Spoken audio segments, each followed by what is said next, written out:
me on social media, you know that I've just shared my story of being in the hospital for 7 long days.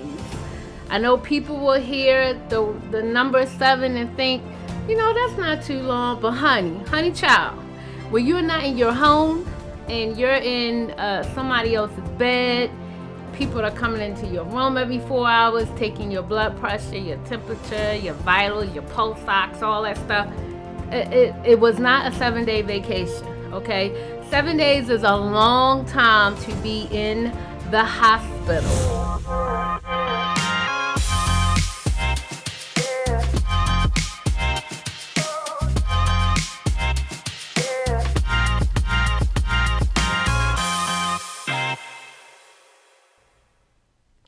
Welcome back to the Girl Is All in Your Head show. I'm your host, Dr. Daryl. I teach women to become the woman that they thought they could never be simply by thinking differently. Because, girl,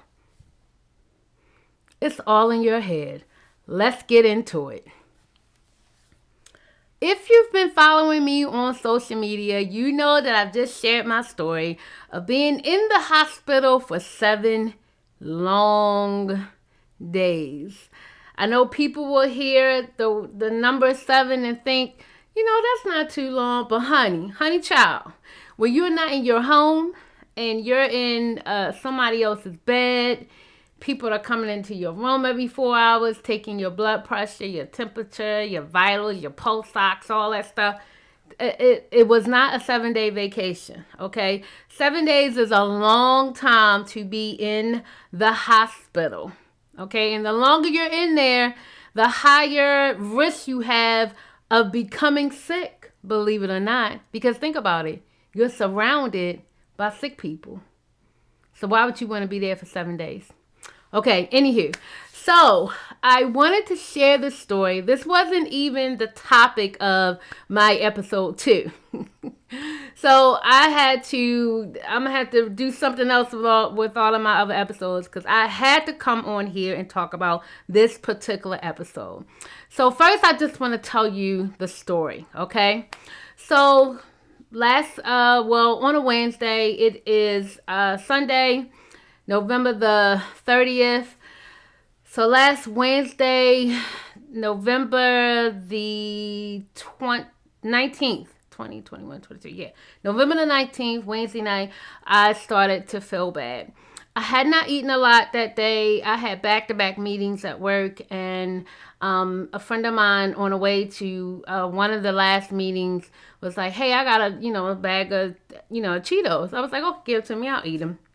Yes, I know it's nothing but a bag of chemicals, honey. I know. So I had those Cheetos. I was fine. During the meeting, I had a couple of peppermints I had in my work bag or whatever.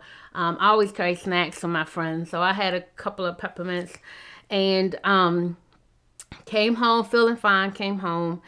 And then I'm like, you know what? I want some oatmeal today. I don't know why. I wanted to try out the maple sugar that I had just purchased from a local farm. I bought a big jug of maple syrup because that's what we use in our house to sweeten things. We don't use white sugar a lot. I have white sugar in here, but we rarely use it. So I wanted to try out the maple sugar. So I said, let me fix some oatmeal. Again, oatmeal is not even something that I fix a lot because it spikes your blood sugar. But I wanted some, okay? I mean, write me up. I don't know. So I wanted some oatmeal. So, I'm fixing the oatmeal. I added in my little cashew milk into it, to making it creamy. And I said to my husband, I don't feel good. My stomach is starting to hurt. And I'm like, I think it's my stomach, but it's like, whatever, around in this area. So I let him take over the oatmeal and I sat down. Immediately, it got worse. It was just getting worse and worse and worse. And then I was like, you know what? I'm going to go ahead upstairs for the night, get ready for bed and just relax to see if it goes away. Because I could feel it like going across my stomach and up this side of my body into my arm. So, I'm thinking, oh my gosh, maybe I'm having a heart attack. Well, not necessarily, because I would have went to the ER right away if I thought I was having a heart attack. But anywho, it did cross my mind. Okay. So I'm thinking, dang, I do not feel like leaving up out of here and going to the ER. So certain mindsets I still have from weighing almost 700 pounds. And one of those mindsets is once I get upstairs, I cannot come back down all of these steps. Okay, because when you're almost 700 pounds, walking up and down the steps is not a easy plight. Okay, so I still have to remind myself, you really can walk downstairs and come back. It's no problem. But I actually had to remind myself of things like that. Or to stop myself from asking my husband to go and get me things, because that is a mindset that I have that it's difficult for me to do that. It would be so much faster if you just went and got it for me. So I have to remind myself of that. So again, I'm thinking in my head, I do not want to walk back down all of these steps to go to the ER. And to get to my bedroom, I have 2 flights of steps. Okay. So I'm thinking, let me relax. Let me do all of my things that I do. You guys know I am a neuro-linguistic programming practitioner. I'm a hypnotist, a life coach, success coach, all of these things. Okay. Meditation, visualization, affirmations. I do all the things to absolutely make my life fabulous. And it is absolutely fabulous. So I decided to practice those things. I sat with myself, I meditated, I put on my high frequency sounds, I did a little sound healing, and I was able to go to sleep. And this was probably about 9 something. I was able to sleep for about 2.5 hours. And then I woke up, I don't know, probably about 1:30. And honey, no more sleep came to me, okay? When I tell you I was in a lot of pain, and I kind of knew that I was going to end up in the ER if this pain did not go away. So, pardon me, I even prep for this. Like, I made sure I went ahead and took my shower. I always take off all my jewelry anyway, but I took off my rings because, when you go to the hospital, you don't want to take anything of value with you. So I even took off my rings and everything. I went to bed with a bra on, all that stuff. I don't go to bed with a bra on, but I did that night because I was like, I don't know if I'm going to have to wake up and go to the ER. Or decide in the middle of the night. So, I was okay. I thought I had a fever because I had the chills. My teeth were chattering. That happens to me a lot because I am severe.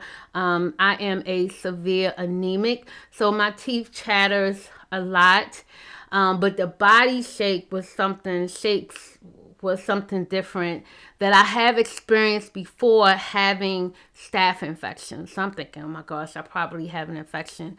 But my husband took my temperature. I did not have a temperature, but I know that you cannot strictly go by a high temperature to determine whether or not you have an infection. I had the body chills and the body shakes, the teeth, and I'm like, I have an infection or something.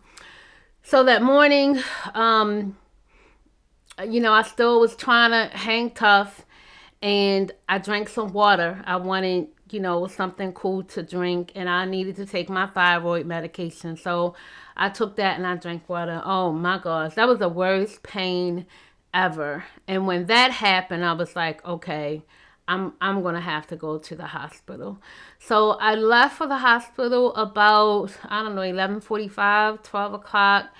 And got in there, they do their triage. On the triage, they do their EKG. Of course, they're taking your blood pressure and everything. And I was surprised at this, though. They actually offered me morphine or, what was the other thing? Oxycodone during the triage time, where I didn't even have an IV in yet, because now they just put an IV in you when you go to the hospital. I hate that because I'm a hard stick, so that's not something that I look forward to, and I'll speak more on that in a few. But they offered me like those narcotics like immediately, and I'm just thinking, what we have in this world today, and coming from someone who has been hospitalized over 10 times and needing narcotics because I have had, the gastric bypass, I've had a tummy tuck, I've had a thigh lift, and and then complications with that, where I had to go back into surgery to get an infection cleaned out, all that stuff. And I know how easy it can be to get addicted to these pain meds. Fortunately for me, I saw a pattern and I was like, yeah, I'm getting ready to not, what have you. Even though, don't ever go home just on Tylenol with a knee replacement. It's not enough. I learned that the hard way. And once the pain gets too far ahead of you, it takes a while to control the pain. I will never do that again, but I wanted to refuse the narcotic. That was a big mistake. Okay, that was a side note. Don't ever go home from having major surgery just on Tylenol. It's not going to help you. Yeah, okay. That was just a side note. So I did refuse that medication because the pain was not, it was hurting me, but it wasn't, whatever. It wasn't as bad as it was like during the night and when I drank that water that morning. So went, then I had to go across the hall, got the IV put in. She was really good. I had to just straight up tell her from the very beginning, you only get 2 shots. That's all you get, 2 chances. After that, you're going to need to call the IV team so they could bring their little ultrasound down and all that stuff, because y'all not going to sit here and stick me 6 and 8 times, okay? I already have triggers with that. When I tell you the bruising, my arms are still extremely sore from the 5 IVs that I've had in those 7 days with the IV team and the ultrasound. And they still blow, and just being stuck everywhere where they're waiting 60 seconds for blood to come out and nothing is coming out, and then they have to stick me again on a very hard stick. So I just straight up told her in a nice way, because I advocate for myself, I will allow you to stick me twice. And after that, then you'll need to call the IV team. But homegirl was good, okay? And I should have known she was good because she had an intern in there. And being a teacher, I love to see other people teach. And as much as I am a hard stick, I even would have allowed that student to try to stick me because, hey, I'm a learner. I love of learning. And I would have allowed him to practice on me one time. But she didn't. She didn't allow him to do it. She did it. So sat in the waiting room, and then they came over to get me to go to the desk, and she said, they ordered fluids for you. This little waiting room care is something totally, this is the second time that I have experienced this, where when you go to the ER, it's not like you go to the triage nurse and then they call you back and you get a bed. No, honey, you get serviced in the waiting room.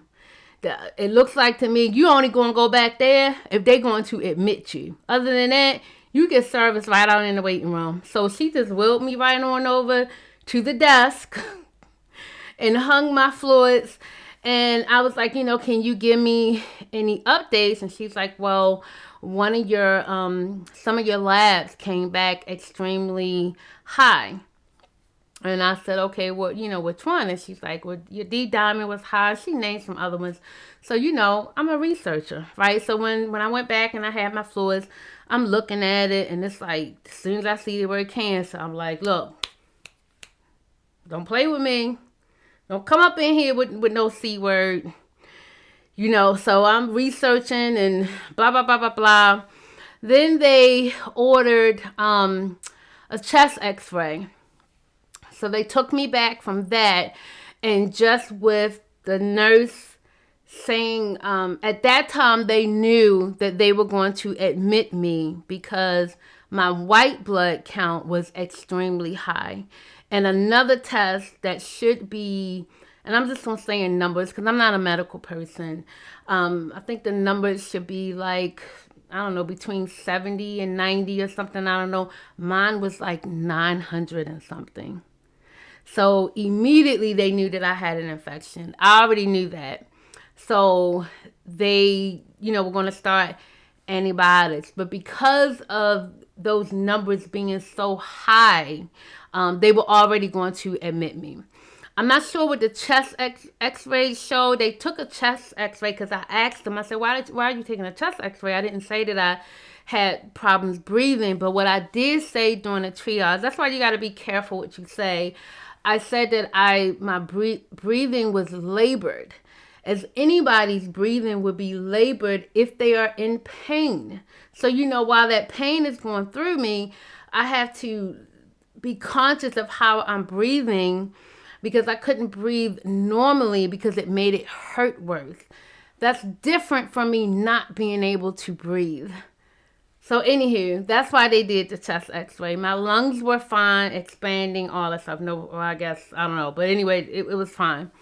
Then they ordered a CAT scan with contrast.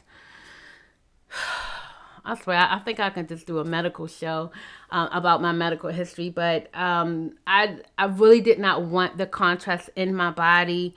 But the way they explained to me, it would be best. We will be able to see more because of where you're saying the pain is and all that stuff. So, of course, I agreed to it. And they did the contrast. And then I finally got a bed, still waiting, for the doctor to come in.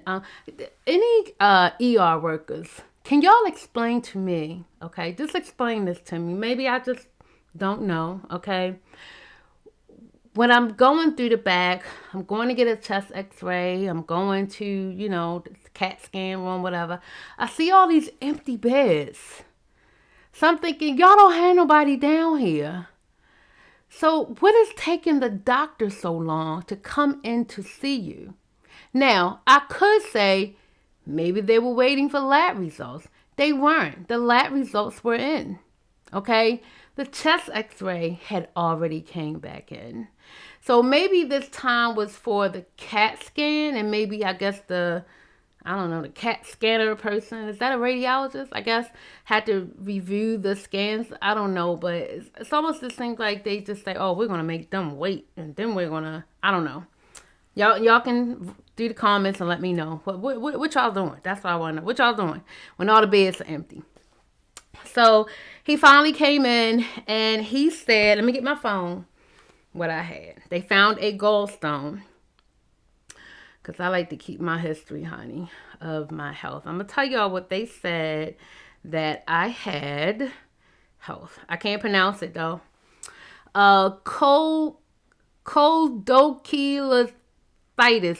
Lithiasis, whatever. Gallstones, okay? But it's something else with the gallstone. They said they found one gallstone in my bile duct. Because then I'm looking at him like, sir, I don't have no gallbladder.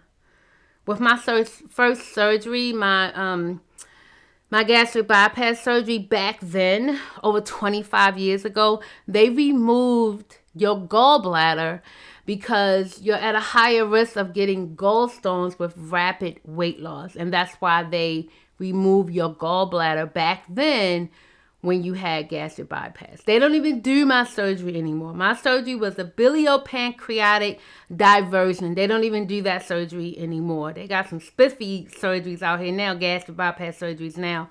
So I don't have a gallbladder, but he said that the gallstones will form in your bile duct. And I'm thinking it's another word, I don't know. But form in that area prior to getting to the gallbladder. So I had a gallstone. Remember that, one gallstone. And no big deal. We'll go in and they will remove it and you'll be, peachy keen, right?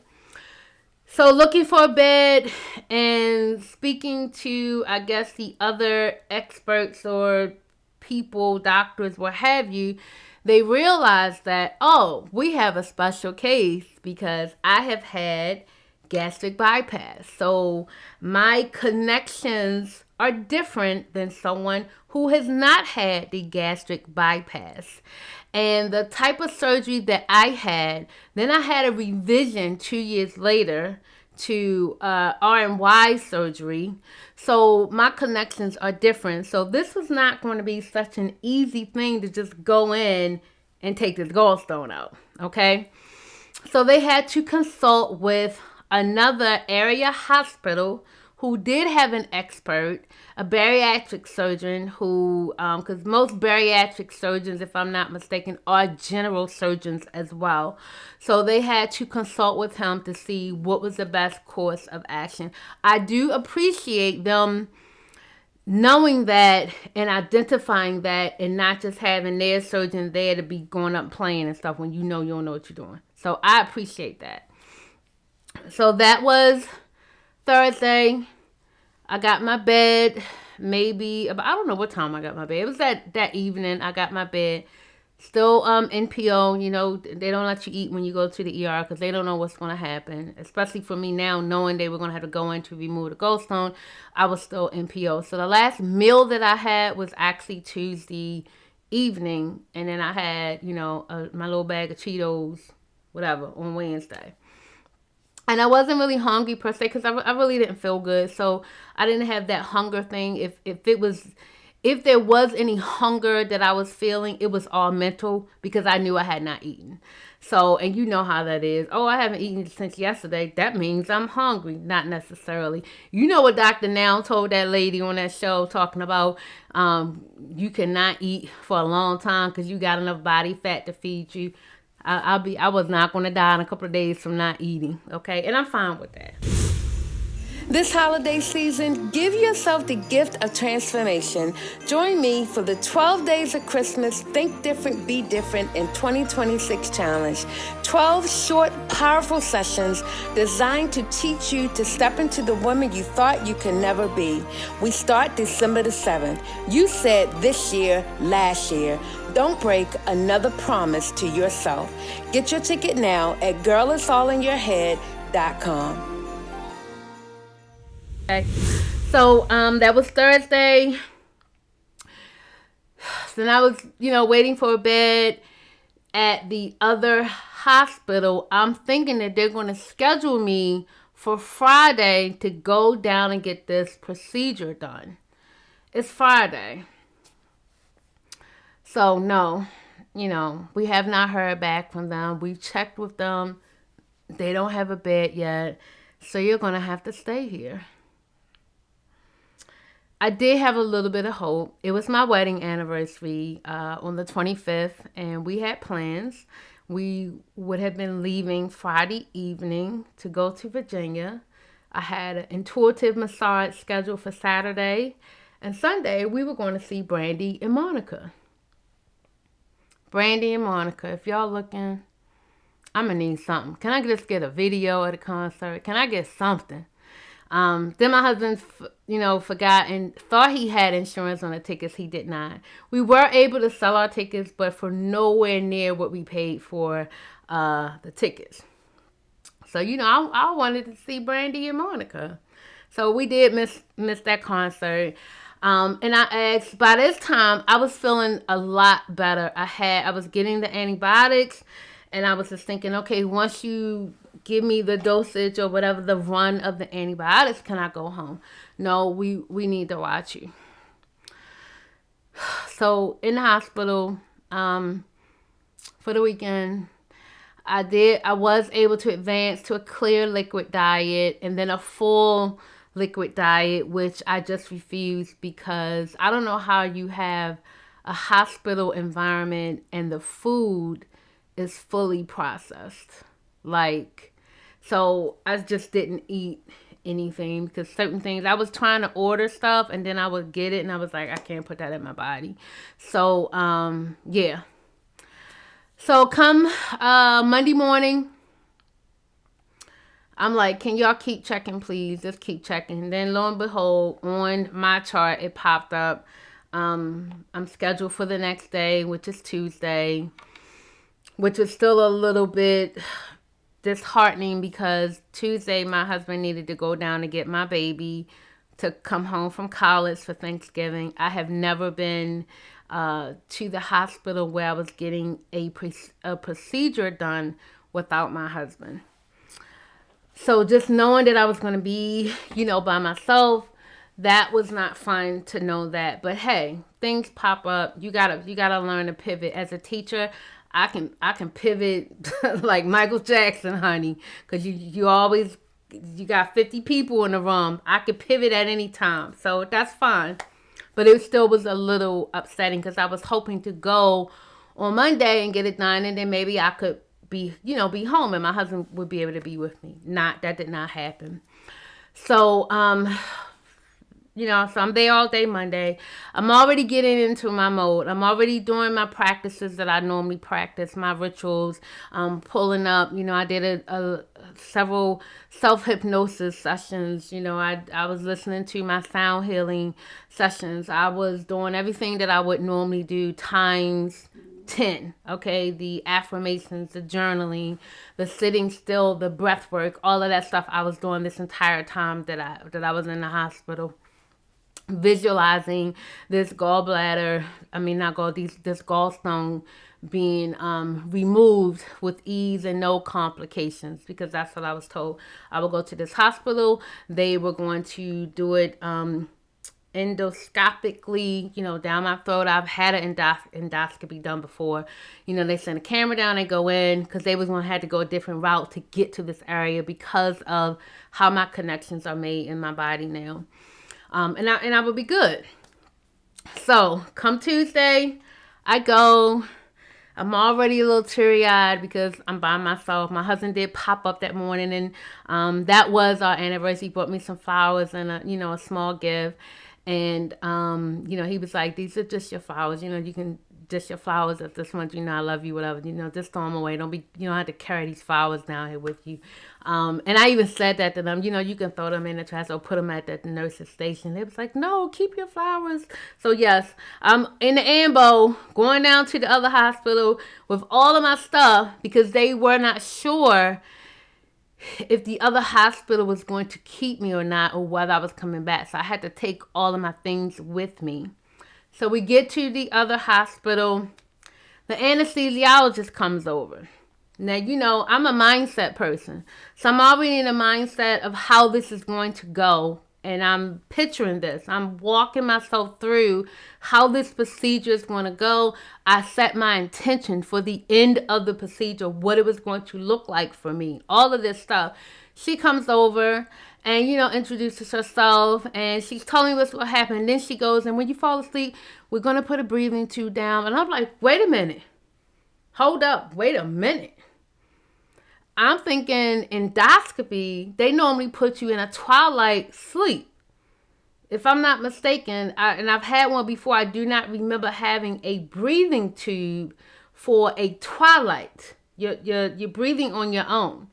So that upset me because I didn't set my intentions for that. I had not sat here and incorporated that into my plan, okay? So that upset me. The tears did come, and I was just like, look, and I'm here by myself. I don't know y'all. I don't trust nobody down here because my husband is not with me. I had a beautiful nurse. She came right over, standing beside me. She had an arm around me, and she was like, you're going to be okay. I'm going to make sure that you're good. Let's give a shout out to the nurses, honey, because they step in when they know that, the majority of them, if they know that you're by yourself. They knew my situation. They knew it was my wedding anniversary. And so they were already being, extra nice. And I'm very honest because I don't play about me. I'm very honest. And I said to them, I don't feel safe because my husband is not here. And because I am a Black woman, I don't feel safe. Because I want to make sure that you guys are listening to what I'm saying. I went down with an IV, and I asked the anesthesiologist, could you just check it to make sure that it's good? And I also asked the nurse, I said, because what I don't want to happen is during the procedure, you guys have to put a PICC line in or something like that. So, and because I'm knowledgeable about my situation, I don't even know if they would do a PICC line while you're under anesthesia. I don't know. All I know is I don't want one. Okay? So if you got to start another one, I'd rather you do it now than when I'm out. Okay? And again, I don't know if that's even a possibility. I just know I'm speaking up for me. And the fact that I don't trust y'all. Now, y'all can say what you want to. If you don't live my life, if you're not a Black woman, when you go to the hospital and you're saying that you don't feel good and people just look right over your head like it's nothing. I have experienced that. I have experienced going back with my middle daughter at my 6-week checkup, and I was teary-eyed because she was a crier. I would just sit there with her and cry along with her. In the waiting room, tears are going down my eyes. Them people saw me. I was crying the whole time during my checkup. Not once did they say to me, you may have postpartum depression. And they let me leave that office with my baby crying the entire time. So don't tell me that it doesn't happen. It does. Okay, that was another side note. So don't get me started how black women are treated when you go to the ER or even at some doctors. It is a real thing because I have experienced it. Okay, all right, now I'm back to my story. This is going to be a long show, y'all. So me expressing that, and both of these, this doctor and this nurse were white. I didn't have anything against them, but I'm certainly not going to choose your feelings over me living because I'm important. And I said those words, like, not all of those words, but I said I need you guys to understand how important I am. Okay, so when you put me to sleep, I need to wake back up. So whatever y'all doing, I need y'all to make it clear. Let me tell you a little bit about myself. I think that this should be a practice. That it should be a short little conversation, something that you get to know the patient a little bit. Because then you have a connection, and it is a human connection if you are human. If you're racist, it's not going to work for you. But if you're just a regular human being, you get that connection with the patient. I had already developed a little bit of connection because they knew that it was my wedding anniversary and they knew that this was a difficult day for me. It's the same thing as a special educator facilitating. When I used to facilitate IEP meetings, I immediately got that rapport with parents by asking them, what is it about your child that absolutely lights up your life? Because when you think about it, that whole IEP meeting, you're talking about what these parents' children cannot do. That's hard to hear for 60 minutes. So I like to bring in things. This meeting does not define your total child. Tell us something that lights up your life about your baby. Whatever. I think we can apply that in the medical field too. So because y'all didn't ask, I'm going to tell you who I am, right? So I'm like telling them all the stuff I do. I'm like, hey, go to Instagram, go to TikTok, follow me. I'm Dr. Daryl, blah, blah, blah, blah, blah. So just to develop that rapport so that they know, oh, we got to make sure she wake up because she's important. So anywho, so they were really nice about it. I went in, they took me back to the OR. Everybody was really nice. And honey, they put that gas mask on me and it was, I felt it. And I was able to say my affirmation and set my intention right before I went out because I could feel myself going in, and he kept asking me to take deeper breaths. So every deep inhale that I took, I was just like, this will be uneventful. Thank you God for resolving this issue. Thank you Infinite Source for resolving this issue. I can't wait to wake up and feel absolutely amazing. Whatever. I was like setting those intentions. So had the procedure, woke up, she was working right there at my thing, and she even told me I made sure that I stayed close because I know that you're by yourself. I appreciated that so much, right? I knew my husband would they do. I think they don't bring people back until after you wake up, but I just appreciated her staying kind of like near my cubicle, whatever, down in the ER section, because I think I was in the ER. I don't know where I was. I guess the recovery room. I was in the recovery room. So yeah, woke up. As soon as I wake up, just like when I wake up from sleeping every night, I'm like, thank you, God, for another day to live in my purpose and to make a difference. So as soon as I woke up, I was teary-eyed. Thank you, God. Thank you for waking me back up. This is what I'm going to do within the next couple of days. I don't take this for granted. blah, blah, blah, blah, blah. I'm grateful, I'm grateful, I'm grateful. So I woke up, and then a little bit after that, the doctor came to speak with me. No gallbladder removal. And I found out that that's not what they were doing anyway. They were never going in to remove the gallstone.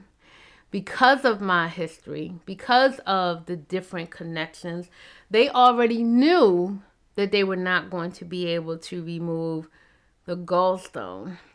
So I was blindsided by this.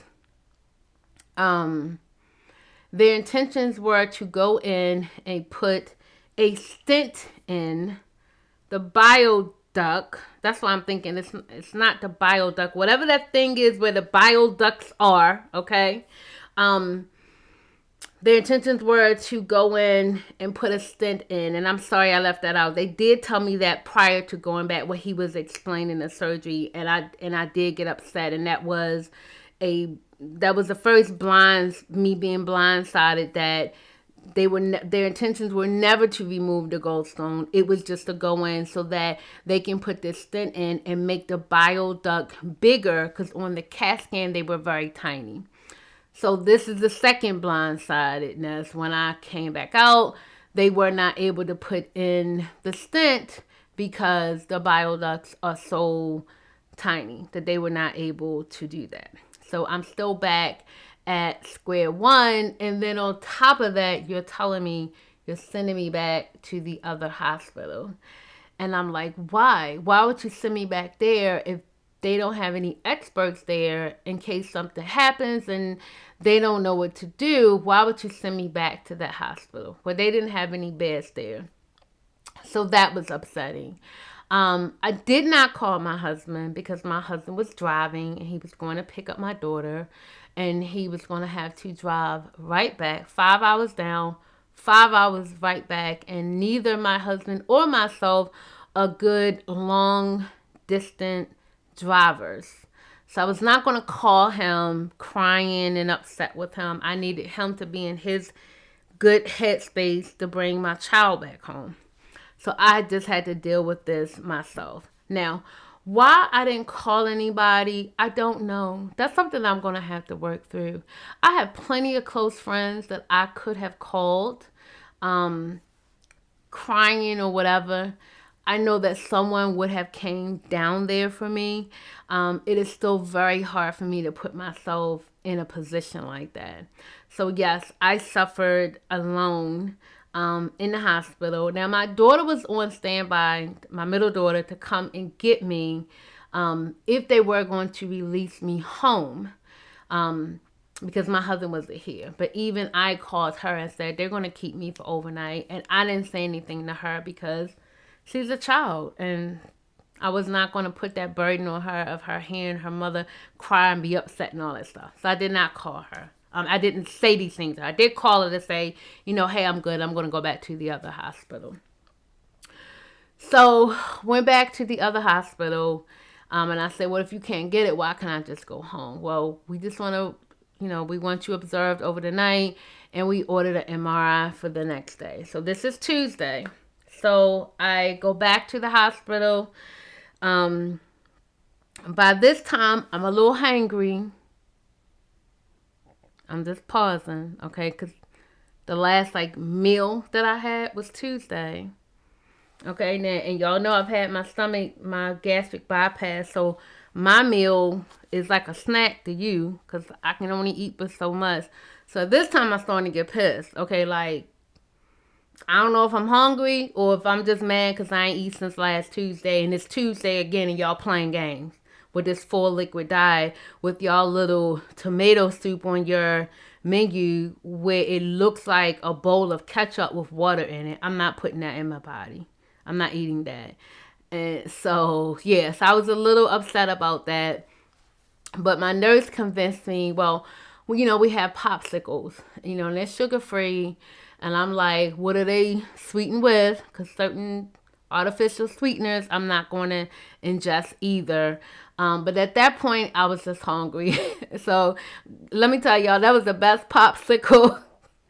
That was the best popsicle ever that I had Tuesday night. And I think I had like 3 of them throughout that night because I was going to be NPO again at 12 midnight for the MRI the next day.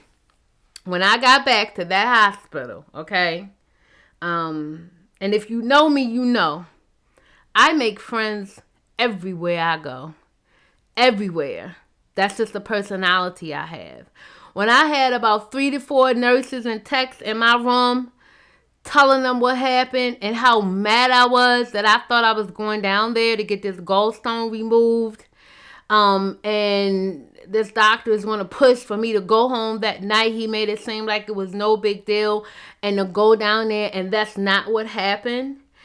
And they were trying to comfort me. I was cursing. I was doing all kinds of stuff. And I was like, and I'm going to tell y'all right now, I'm getting ready to leave.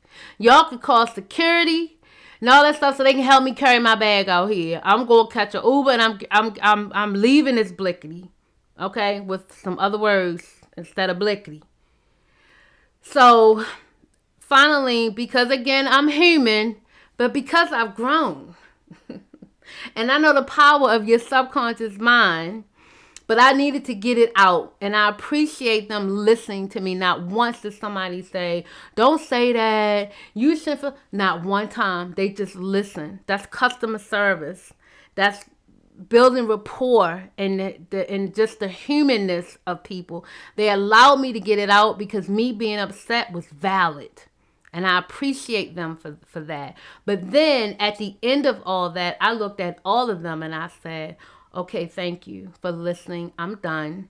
Now I'm getting ready to change up this energy. So now I know at this point, I don't allow what other people say or what they do determine my outcome. So now I'm in my mindset mode of I know what's most important. And it's not making you feel bad because I don't like something that you said or you did. Now it's about how do I respond to it. It's taking myself out of that victim mode and putting myself into the driver's seat of what's going to happen next. And that is what I did. So I said, I won't speak on any of this again. I'm not going to leave. I'm going to stay. I did my energy stuff to get the energy, out of my room. And I went to work. Okay. And what I mean by work, we'll talk about that in the next segment. This is the story time. Okay. So I went to work. That next morning, I woke up. Again, the nurse was like, we have to answer all these questions for your MRI, but we have to wait. I think she said we had to wait until 12 midnight. We had to wait until a certain time to answer these questions that you have to answer for the MRI, and then they would schedule it. We did that. As soon as the time came, we did that. So, I'm asking throughout the night, has it been scheduled? And I'm thinking, okay, well, maybe I got to wait, till the people come in the morning. And I'm like, this hospital, they probably start MRIs at 7 a.m. And then I'm thinking, well, if you were in the ER, isn't there somebody available 24/7 to do MRIs? I don't know. That's just a thought. So I'm asking, what's going on? Has it been scheduled? Has it been scheduled? My IV beeped and the nursing manager came in. And, she's like, what happened? And I'm like, I know I said that I was going to leave this energy behind. I was done. So I said, well, I'm going to tell you. I said, but you're going to get the textbook version because I have let all of this go already. And I don't want to bring it up for myself anymore. But I'm going to tell you what happened just so, you'll know what happened yesterday evening. So she's like, was there anything that, that I can do for you? And I said, yes, if you can you call MRI and get this scheduled? And she said, you know what? That's what I'm going to try and do. And I said, thank you. I appreciate it. I said, because, again, I just don't feel safe. And I just would like to go home. I don't feel safe here much. So my husband was, on his way up. He did not come up that night because, again, he had been driving. So I was like, go home and get some rest. So he was getting himself together to come up. And I was scheduled for my MRI, so I appreciate her. I'm not really good with names. I do remember a couple of people's names. I do not remember her name, but she was a nursing manager, and she did get that done for me. So shout out to the nursing managers. Shout outs, okay? So go, get ready. I was already in PO that morning. I think that the people really need to talk to each other because a tray did show up to my room that morning. I wasn't going to eat that food anyway, so that wasn't whatever. And they were probably sick of me because I stopped ordering food, right? Because I was NPO, and they would still send food up. And that's because it was never changed in the system. But this is how things happen, where I could have been a patient that just was not aware, or a patient that just wasn't going to follow the rules, and I would have eaten what they, brought to the room. So, I was like, I'm sorry, I'm not going to eat that. And they was like, yeah, we know, Miss Fortin, whatever. So, have a great day. So, yeah. So, NPO, that's fine. So, I got up. I was getting myself together. I was like, I'm just going to go ahead and take my shower. I'm going to get this MRI done. Set my intention. I sat there. I, meditated. I did an NLP technique on myself. I did a self-hypnosis session that morning with myself, just to set my intentions and get myself together for this MRI. Again, thank you, God. Thank you, Infinite Source, for already resolving this issue. So I go down for my MRI. MRI was done. They were like, it should only take about 20 minutes if you can be still or what have you. And I'm like, girl, I'm not going to move because I want to get this done. Just like when I get my little ombre eyebrows tucked up with your tattoos, honey, I don't move. I don't care what you're doing because you ain't going to mess up my face. So at this point, I was like, I'm not moving. I need to know what's going on. Y'all want a closer look? I want a closer look. I want to know what's going on. So did the MRI, come back to the room, waiting. I guess it probably took, I was only in the MRI for about 20 minutes. I actually fell asleep towards the end. Then I got scared because, they tell you to take a deep breath in and hold. I wasn't doing it at the end because homegirl was asleep. Okay, I was knocked out. So I had the MRI, went back to the room. I don't even think I know it wasn't an hour. It was not even an hour before the doctor came in. Now, I don't know how that MRI was reviewed so quickly because I had been waiting for everything else. And I guess after my rant the night before, I guess they was like, yeah, we better put a red flag on this chick chart to get her stuff together because she's not playing with us. But the doctor came in and he goes,